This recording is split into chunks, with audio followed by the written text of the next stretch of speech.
Investidor, meu nome é Gabriel Assunção e você está no canal Investir é Viver. E no vídeo de hoje nós estamos aqui no aeroporto de Guarulhos, eu estou indo fazer uma viagem e não é por conta disso que o canal vai parar. Então, ao longo da viagem eu pretendo fazer vídeos sobre o assunto de investimentos, técnicos, igual eu venho fazendo, mas também vídeos olhando o mundo ao nosso redor, observando empresas na prática, no dia a dia, porque grande parte do sucesso dos nossos investimentos está relacionado ao fato da nossa percepção sobre o ambiente que nos rodeia. Às vezes, a gente visitar uma empresa, vê-la atuando, conversar com seus funcionários e clientes, faz com que a gente tenha sucesso na escolha dos nossos investimentos. Aproveitando aqui esse gancho do aeroporto, eu gostaria de falar um pouquinho sobre o setor de aviação. Por que o setor de aviação ele é tão complicado para o investidor previdenciário, aquele investidor que busca adquirir a sua independência financeira através dos proventos que as ações detidas em sua carteira vão proporcionar? Bom, o setor de aviação, se você estudar a literatura de investimentos, você vai ver que ele é citado por diversos autores como sendo um setor complicado. Até o Luiz Barsi, um grande investidor brasileiro, ele fala que esse é um dos 5 setores à prova de Barsi, um dos setores que ele nem olha porque ele sabe que não vai dar muito certo o investimento de longo prazo nesses setores. Warren Buffett também diz isso, mas recentemente ele tinha feito alguns investimentos em companhias aéreas e acabou se arrependendo e vendendo essas participações. Então, a gente observa que nos investimentos, às vezes existem algumas regrinhas básicas de comportamento e que se a gente desliza, a gente acaba se arrependendo, que foi o caso do que aconteceu com o investidor Warren Buffett. E outra coisa importante dizer é que olha a experiência de investimentos desse homem, o maior investidor do mundo. E mesmo assim, ele cometeu esse erro de investimento em ações de companhias aéreas. É claro que ele podia ter obtido sucesso e não se arrependido, mas com a pandemia, todas as premissas que ele possuía da empresa foram por água abaixo e houve, claro, muita dificuldade para o setor de aviação nesses anos. Bom, então, qual que é o grande problema do setor de aviação? O setor de aviação é um setor bastante complexo, ou seja, o negócio não é simples e a companhia, as empresas, elas têm pouco poder de ação sobre os seus negócios, ou seja, o negócio dela é muito vulnerável a fatores externos do que a própria atividade dos executivos da empresa em fazer com que a empresa possua bons resultados. Sendo assim, as empresas de aviação elas estão fortemente dependentes de fatores externos, como por exemplo a variação da taxa de câmbio, a variação do preço dos combustíveis e também várias questões governamentais, porque a gente está tratando do transporte de passageiros entre diversos países, o que é uma questão bastante burocrática e que depende da atuação de diversos governos. E a gente sabe que o governo é algo bastante complicado quando a gente fala de negócios. Outras questões relacionadas é que as companhias aéreas elas atuam na guerra de preços, né? É como se fosse um varejo, como se fossem empresas de varejo mesmo, como de bens de consumo, porque para você conquistar o cliente, como isso é um serviço muito comoditizado, ou seja, que é difícil de você se diferenciar, para você conquistar um cliente, você abaixa o preço. Então, com isso, as empresas de aviação, elas atuam com a guerra de preços, o que faz também com que suas margens sejam reduzidas. Inclusive, os programas de milhas, eles não são algo que cada empresa individualmente quer, mas cada empresa faz porque as outras fazem, e com isso todo o setor é prejudicado. Outra coisa bastante importante é que, assim como no setor de construção civil, o ticket médio é bastante elevado, ou seja, a porcentagem de renda que é comprometida para a compra daquele produto da empresa é bastante alta. Quando a gente fala de imóveis, por exemplo, às vezes é todo o patrimônio da pessoa e às vezes muito mais do que o patrimônio da pessoa quando ela faz um financiamento. E no caso das passagens aéreas, é um gasto bastante elevado para o orçamento familiar. Quando você possui um produto de alto ticket médio, isso gera uma exposição também à renda das famílias, ou seja, conforme a economia ela se aquece ou se resfria, as famílias possuem mais dinheiro sobrando ou menos dinheiro sobrando.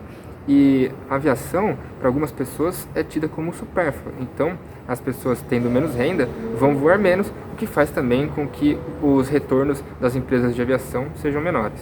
Então, mesmo que a aviação seja um setor bastante importante para a economia, um setor bastante importante, um setor bastante perene, que comunica o mundo, que faz com que as pessoas consigam sair de um ponto A para um ponto B, às vezes indo para outras realidades, as empresas dentro do setor de aviação não são perenes. Há um histórico de quebradeira entre as empresas. Então, o investidor que tem um foco em longo prazo, que quer comprar uma empresa para ter pelos próximos 10 anos ou sem prazo, ele fica bastante complicado. Boa tarde, a sua atenção, por favor, passageiros procedentes de outras cidades brasileiras e que não apresentaram seu check-in.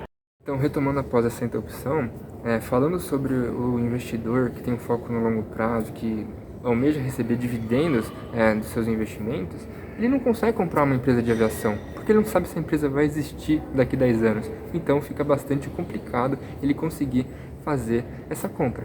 É claro que talvez existam empresas boas de aviação que você pode comprar as ações, mas assim você estaria caçando uma empresa boa dentro de um setor complicado, de um setor ruim. Às vezes é mais fácil você procurar uma empresa mediana num setor excelente, porque aí com certeza você vai ter bons resultados. Enquanto na aviação você está bastante vulnerável a fatores externos, como é o caso dessa pandemia. Essa pandemia ela fez grande estrago no setor de aviação como um todo. E existe uma piada de que se diz que para você virar milionário investindo em aviação, basta antes você ser bilionário, porque há um histórico de muitos investidores que atuaram no setor de aviação e que perderam rios de dinheiro atuando nesse setor. Inclusive, recentemente, uma empresa, a ITA, né, que é uma empresa que atua no setor rodoviário brasileiro, entrou no setor de aviação e em poucos meses já não deu certo e já quebrou. Então você vê que não basta ter vontade, ter capital, porque é um setor bastante complicado e com histórico de quebradeira. Há uma piada também, onde se diz que para você descobrir a idade de uma pessoa é só você pedir para citar em quantas companhias aéreas essa pessoa já voou, porque se você pensar 5 anos atrás, você voava com determinadas companhias aéreas, 10 anos atrás, outras. E então você vai entrando na história de eu voava de Varig, eu voava disso, eu voava daquilo, e isso vai virando até algo nostálgico para você pensar assim, ao longo de todos esses anos, quanto que variou as empresas de aviação. Enquanto, por exemplo, o saneamento é Sabesp em São Paulo há anos, e daqui 10 anos provavelmente vai ser Sabesp, e daqui 20 anos também. Então, não tem essa rotatividade de empresas, né? No setor de saneamento, por exemplo, no setor de bancos, a gente tem os 4 bancões brasileiros que estão aí já faz tempo. É claro que entrou um, saiu outro, a gente tem alguns bancos mais antigos, mas esses bancos tradicionais, eles dominam o mercado e é muito provável que daqui 10, 15 anos eles também vão dominar o mercado. Então, às vezes, a gente está num setor onde as empresas sejam perenes, seja mais interessante do que estar, por exemplo, no setor de aviação, onde as empresas entram e saem ano após ano. Mas buscando não ser desonesto com o setor de aviação, há dentro dele um subsetor onde as empresas sim possuem uma maior lucratividade. Então, caso mesmo com todas essas adversidades você ainda pretenda investir em companhias de aviação, você deveria olhar as empresas de aviação low cost, que são as que têm aquelas passagens baratinhas. Isso até é um pouco contraintuitivo, mas as companhias low cost, como por exemplo a Southwest nos Estados Unidos e a Ryanair na Europa, que tem passagens muito baratas, como 10 euros, por exemplo, para você ir de um destino ao outro, preço que você às vezes não consegue comprar uma passagem rodoviária no Tietê. Essas empresas são as que têm os melhores resultados dentro das empresas de aviação. Isso porque elas são extremamente otimizadas e você paga 10 euros por uma viagem, mas tudo o resto você paga e ela é muito otimizada na questão de custos. A questão da otimização de custos a gente consegue também observar em outros setores complicados. O setor de varejo, por exemplo, tem uma potência, que é a Amazon. A Amazon está dentro de um setor extremamente complicado, mas a empresa é uma potência. Por quê? Porque ela une custos bastante racionados, economia de escala e satisfação do cliente. Então, quando ela tem essas 3 coisas, ela consegue uma capilaridade de tamanho de que ela se torna uma grande potência dentro do setor. Então, sim, os setores às vezes são bastante complicados, mas podem existir empresas boas. cabe a você escolher. Você vai ficar caçando empresas boas dentro de setores complicados, ou você prefere ir em setores mais tradicionais, não perder tanto tempo e ter resultados um pouco mais previsíveis? Isso é uma decisão pessoal sua, dos seus investimentos, mas tenha em mente de que você investe para ter liberdade. E não é só liberdade financeira, é liberdade de tempo também. Então, quando a gente pensa em liberdade de tempo, você quer se preocupar o menos possível com as suas empresas. Então, talvez ter empresas de setores em que a todo momento há alterações, talvez não seja o que te traga mais paz de espírito e que te faça dormir mais tranquilo todas as noites. Então, eu acho que com esse vídeo deu pra gente entender bastante sobre o setor de aviação. Se você tiver dúvidas, pode deixar nos comentários. E bons aportes, vamos nessa, vamos pra cima.